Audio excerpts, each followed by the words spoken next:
Yaşı havarı kimden alalı? Havarı Kerem oğlan alalı.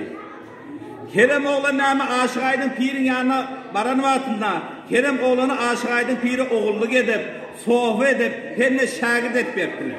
Kerem oğlanın atasına ustap adam diyerdiler, oğutuna Şaklı Şirvan oğutu diyerdiler.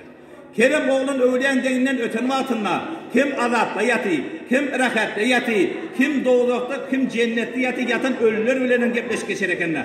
Şol derecede toğudu bu işleken. Kerem oğlan Aşık Aydın Pir'in yanına barıyıp edeplik bilen salam verip, Aşık Aydın Pir'den ruhsat alıp, Aşık Aydın Pir'e karab, mübarek halifam görün akvalın odur gelen adam soğuk oladı. Hudanı yad edip yerinden turdum.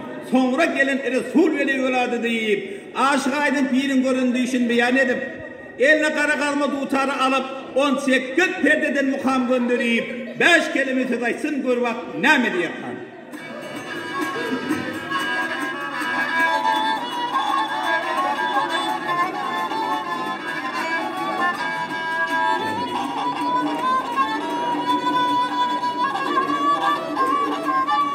Yar gele mübarek halifam görün akvalın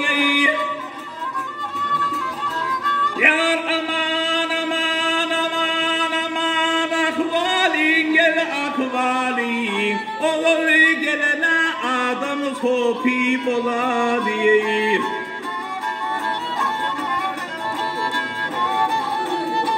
Hey Hudan ya bilip turdun yerinden gel yerinden sonra gelene Resul veli bola diyeyim.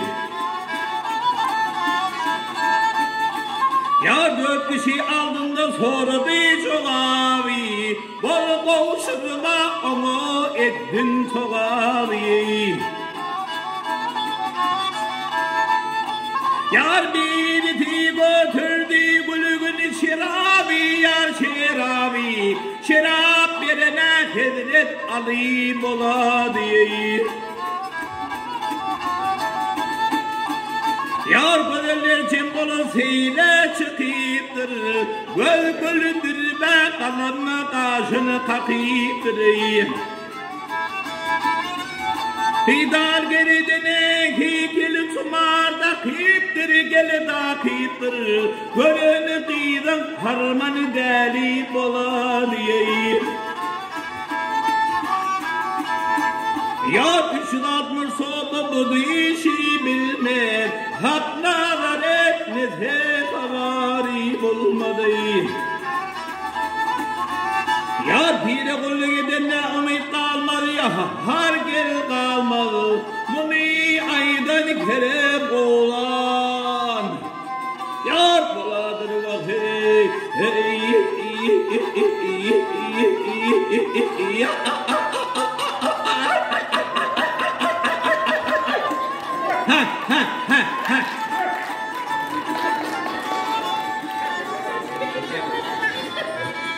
hey görün kıydan harmanı deli bolaydı gel bolaydı gel bolaydı.